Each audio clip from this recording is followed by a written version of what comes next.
Assalamualaikum warahmatullahi wabarakatuh. Hai kawan pajak, apa kabarnya hari ini? Semoga senantiasa dalam keadaan sehat dan bahagia. Sebelum mulai, saya punya pantun nih. Beli besi di toko bangunan. Cakep. Beli juga semen Gresik. Cakep. Mau tahu informasi perpajakan? Yuk simak podcast PMA 6. Nah, selamat datang di podcast PMA 6, saluran edukasi dan informasi perpajakan menarik. Kali ini bersama kami, penyuluh pajak KPP PMA 6, saya Atika. Saya Saiful. Oke, nah Mas Saiful, ini adalah episode podcast kita yang ketiga ya? Iya, Podcast ketiga. Kali ini kita ada di mana ini? Di ruang ini nih, di ruang radio ASIX Ruang radio 059 FM. Ruang radio ASIX 059 FM. Nah, kalau di podcast-podcast sebelumnya, kita membahas tentang informasi perpajakan yang terkini mungkin ya. Nah, episode kali ini apa yang mau kita bahas? Terkait ini nih Mbak, faktur pajak. Kali ini kita akan membahas faktur pajak, yaitu tentang peraturan terkini juga nih, peraturan Direktur Jenderal Pajak nomor 3 tahun 2022, yaitu peraturan ini berlaku mulai 1 April kemarin 2022, yaitu bersamaan dengan tarif PPN yang 11% itu Mbak. 11%, iya. Jadi masih tentang informasi yang cukup terkini ya. Iya. Jadi sejak diterbitkannya peraturan ini, memang banyak sekali pertanyaan dari kawan pajak terkait dengan ketentuan-ketentuan yang ada dalam Per 03 ini. Karena memang beberapa di antaranya belum diatur di ketentuan-ketentuan sebelumnya. Nah, untuk itu di podcast PMA 6 kita akan coba membahas secara bertahap ya, apa-apa saja hal yang diatur dalam Per 03 2022 ini. Nah, untuk episode pertama, seri pertama dari Per 03 ini, kita mungkin bahas dulu tentang faktur pajak dan keterangan yang ada dalam faktur pajak. Mungkin ini kita pertama kali ya, Mbak. Kita awali dengan pembahasan apa sih itu faktur pajak. Apa sih faktur pajak? Iya, faktur pajak itu bukti pungutan pajak nih Mbak, yang dibuat oleh PKP, pengusaha kena pajak, yang melakukan penyerahan PKP atau barang kena pajak, atau penyerahan JKP, jasa kena pajaknya itu, dan wajib berbentuk elektronik ini Mbak. Oke, jadi wajib berbentuk elektronik kawan pajak. Nah, faktur pajak ini wajib dibuat oleh PKP untuk setiap penyerahan BKP atau JKP, atau ekspor BKP berwujud, ekspor BKP tidak berwujud, atau ekspor JKP, sebagaimana ketentuan dalam Undang-Undang PPN.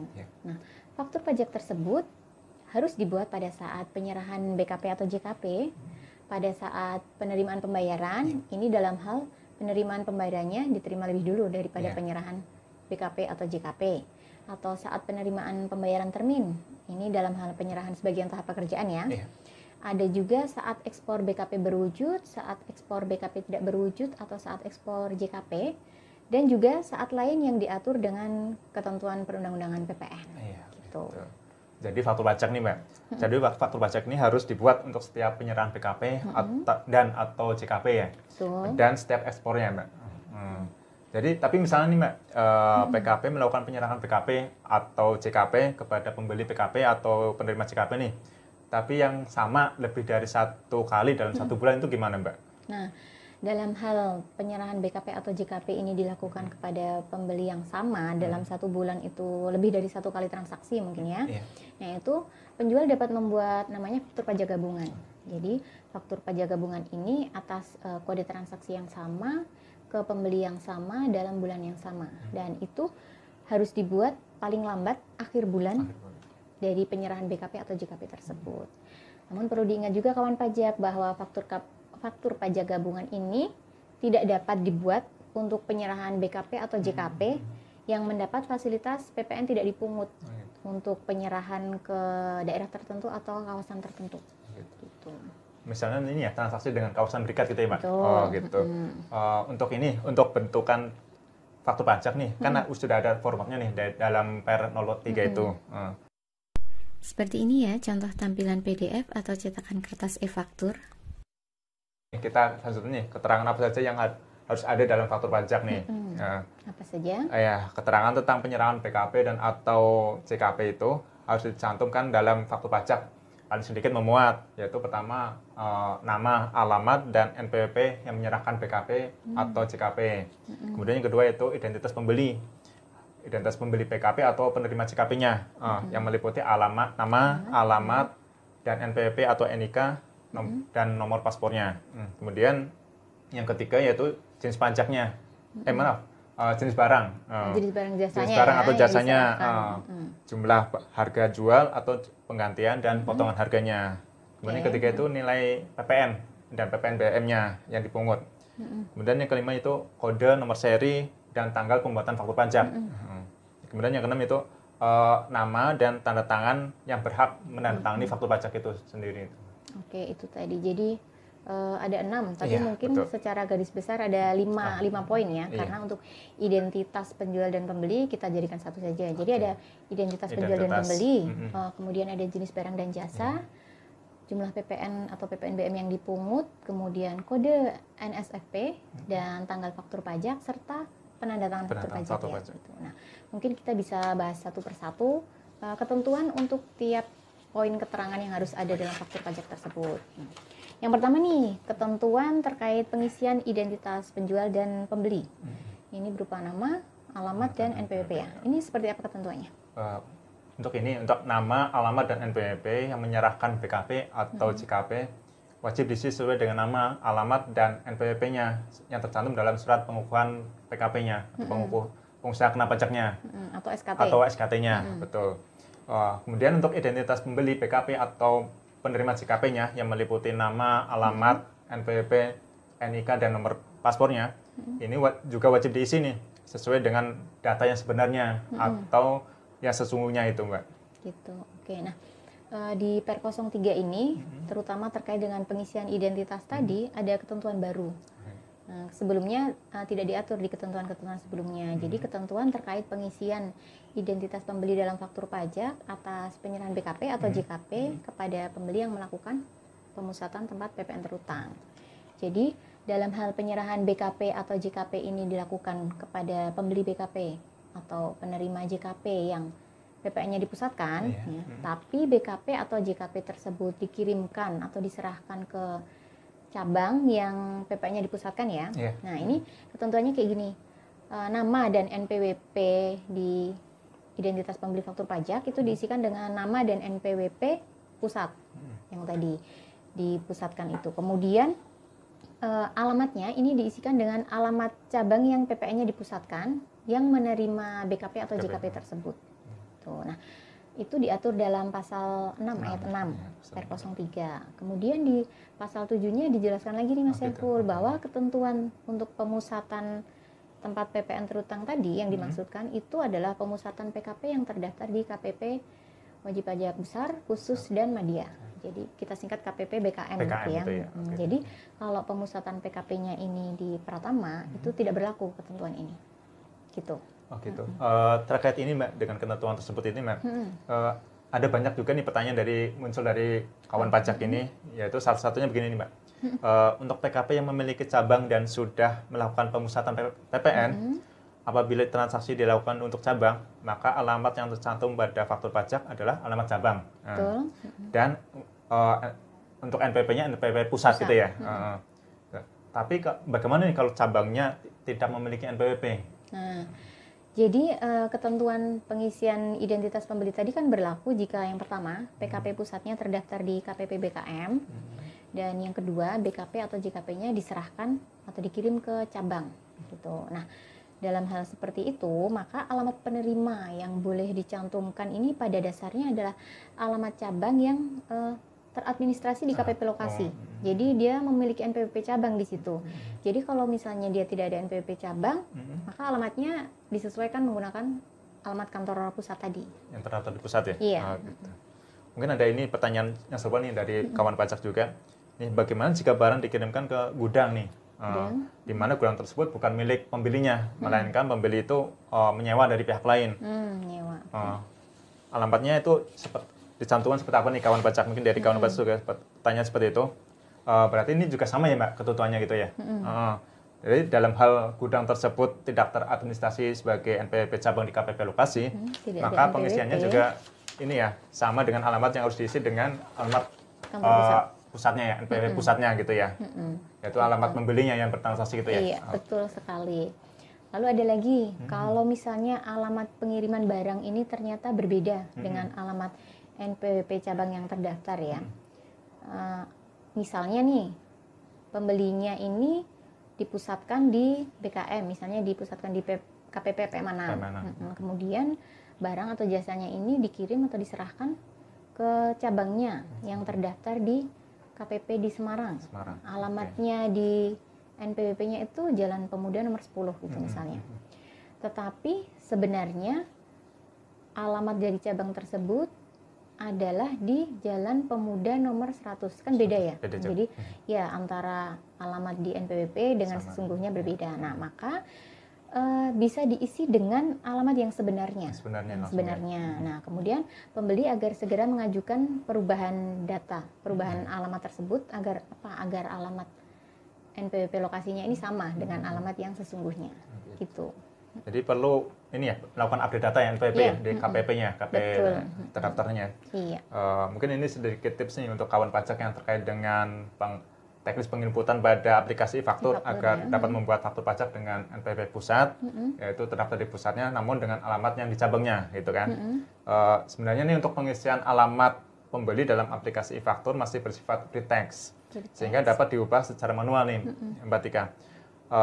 Namun dalam hal aplikasi e-faktur belum dapat membuat pembuatan daftar referensi pembeli itu, yaitu alamat transaksinya dengan nama dan alamat NPWP yang sama.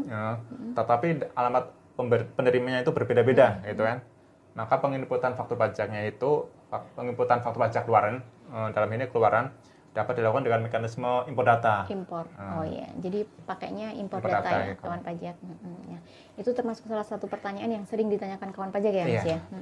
Nah, ada juga satu pertanyaan lagi yang sering ditanyakan ke kawan pajak. Jadi karena peraturan ini berlaku sejak 1 April 2022, banyak kawan pajak yang mungkin agak bingung juga. Sudah terlanjur membuat faktur tertanggal 1 April. Nah, jadi bagaimana dengan faktur pajak yang sudah terlanjur dibuat sejak tanggal 1 April dan mungkin sampai dengan sekarang ya. Tapi pengisian alamatnya masih belum sesuai ketentuan di Per 03 ini. Nah, mungkin sebagai informasi kawan pajak bahwa dalam hal pengisian identitas pembeli tidak memenuhi ketentuan tersebut tadi ya, itu merupakan faktur pajak yang diisi secara tidak lengkap. Nah, jadi untuk menghindari sanksi yang mungkin timbul, maka PKP penjual ini dapat membuat faktur pajak penggantinya. Iya, atas faktur pajak yang tadi ya pengisian alamatnya belum sesuai dengan ketentuan. Iya, gitu. Nah, itu tadi terkait dengan pengisian identitas ya, Mbak. Panjang ya. Lumayan cukup panjang ya untuk pembahasannya. Karena memang banyak pertanyaan nih dari kawan pajak nih PKP terkait dengan pengisian alamat-alamat ini. Mungkin untuk yang selanjutnya nih, yang kedua nih, Mbak. Ketentuan terkait pengisian keterangan jenis barangnya atau jasanya itu. Untuk jenis barang itu wajib diisi dengan keterangan yang sebenarnya nih mengenai BKP dan atau JKP-nya yang diserahkan. Ya, untuk pertama untuk penyerahan BKP berupa kendaraan bermotor baru, jenis barang wajib diisi keterangan minimal berupa merek, tipe, varian, dan nomor rangka kendaraan bermotor. Gitu, Kemudian untuk yang kedua yaitu untuk penyerahan BKP berupa tanah dan atau bangunan, jenis barang wajib diisi keterangan minimal berupa alamat lengkap tanah dan atau bangunan tersebut. Kemudian yang ketiga nih untuk penyerahan BKP kepada pembeli BKP di kawasan bebas, keterangan jenis barang wajib diisi dengan nama BKP dan kode pos tarif atau HS code sesuai dengan buku tarif kepabeanan Indonesia. Oke, nah itu tentang jenis barang dan jasanya. Kemudian yang ketiga berarti ya, ketiga ini terkait pengisian keterangan nilai PPN dan PPNBM yang dipungut.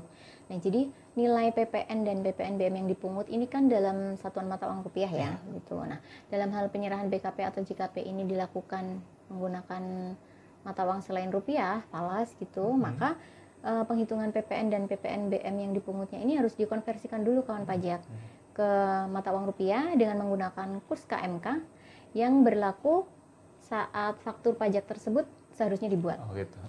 Jadi dikonversi dulu ya. Kita berikutnya nih keempat nih tentang ketentuan pengisian kode nomor seri dan tanggal pembuatan faktur pajaknya. Untuk kode dan nomor seri faktur pajak itu terdiri ada 16 digit nih kawan pajak ya. Yaitu pertama untuk yang 2 digit dua digit pertama itu kode transaksi. Kemudian untuk 1 digit berikutnya itu kode status. Untuk 13 digit terakhir nih yaitu nomor seri faktur pajak yang diberikan oleh Direktur Jenderal Pajak. Sedangkan untuk tanggal pembuatan faktur nih, yaitu merupakan tanggal faktur pajak itu dibuat. Nah, terkait dengan NSFP dan tanggal faktur pajak ini mungkin kalau dibahas akan panjang ya, karena banyak juga ketentuannya. Nah, pembahasan lebih detail terkait dengan NSFP dan tanggal faktur pajak ini nanti akan dibahas di podcast episode selanjutnya ya kawan pajak. Jadi pastikan untuk menyimak agar tidak ketinggalan informasi. Mungkin ini yang terakhir Mbak, yaitu tentang ketentuan terkait dengan pendatangan faktur pajak. Jadi nama PKP orang pribadi atau pejabat atau pegawai yang ditunjuk itu oleh PKP-nya yang mendatangani faktur pajak wajib diisi sesuai dengan nama yang tercantum dalam KTP atau paspornya. Tentunya yang mesti berlaku ya Mbak, pada saat faktur pajak itu ditandatangannya.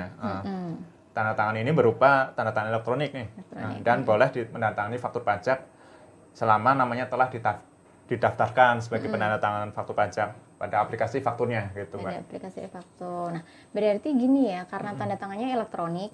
Nah, jadi sejak Per 03 ini kawan pajak PKP tidak perlu lagi menyampaikan spesimen tanda tangan ya. Kalau dulu kan harus menyampaikan spesimen tanda tangan.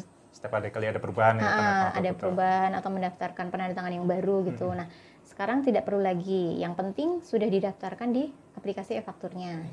Tuh, dan boleh mendaftarkan lebih dari satu penanda tangan. Gitu kawan pajak. Baik kawan pajak, itu tadi pembahasan terkait ketentuan pengisian keterangan dalam faktur pajak sesuai dengan Per 03 tadi.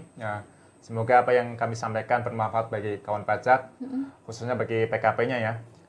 Masih akan ada banyak lagi pembahasan terkait tentang ketentuan Per 03 ini.